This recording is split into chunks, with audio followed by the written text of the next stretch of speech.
If you're a creative, especially a freelancer, you've probably had that moment where you feel like you're doing everything, but somehow still falling behind. You're producing, posting, pitching, chasing payments, trying to stay visible, trying to stay sane, and then life hits. A client delays payment. Your kid wakes up 3 times in the night. You get sick, or worse, you get discouraged. I've lived all of that. People sometimes look at my current freelance career, the composing music, doing voiceover work, video work, content consulting, and they think it's all momentum and freedom. But the truth is, it only works because I've learned how to pace myself. I've had to, otherwise I wouldn't be here.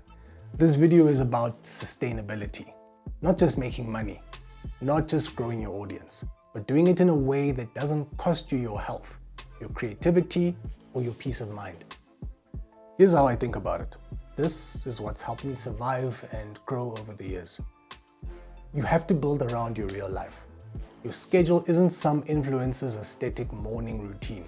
Your life might include a newborn, a chronic illness, a full-time job, emotional fatigue. So what I do is I structure my work around my actual rhythms. I know my mornings are pretty sharp. My afternoons are basically hit or miss, and my evenings are absolute chaos.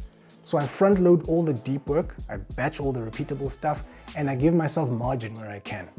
Next, you need energy budgeting as much as financial budgeting. So creative output isn't just about time, it's about energy. You can't expect to make 5 fire beats or record 4 voiceovers when your mind is absolutely fried. So I rotate, I switch genres. I do sync tracks on one day, beat store content on the next, and then I actively schedule non-creative days. Days where I just listen, I recharge, maybe watch a series, or I take a walk with my child. That's not slacking, it's strategic. Burnout isn't from working hard, it's from never stopping. The next thing is that systems always trump willpower. Early on, I tried to grind through everything, and now I let the systems do the heavy lifting. My Fiverr gigs have templates and routines. My beat releases are delegated and scheduled. My file naming, project sorting, and folder structure are airtight. That means when I do create, I'm not wasting time on admin. I'm not digging through chaos. It's just me and the work. The next thing is you must track your momentum, not perfection. I used to feel like if I didn't make 5 beats in a day, I'd fallen behind. That's ridiculous. But the truth is, progress stacks on top of itself. 1 beat a day, 1 connection a week, 1 good email, 1 small payout, and then it builds. You build a body of work, and when you zoom out, it all adds up.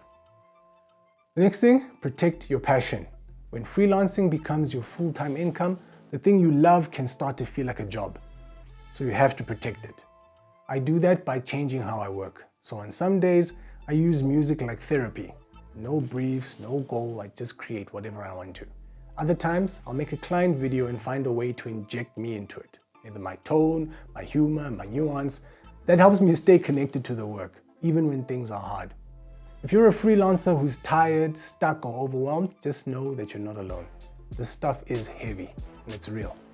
But it's possible to build something lasting, something profitable, something you actually want to wake up to, without destroying yourself in the process. Cool. So check out my other videos if you want tips on how I manage music, voiceover, sync music, and all my different systems. And if you're in the trenches and want to chat, reach out. I know what that grind feels like, and I promise it doesn't have to be this chaotic forever.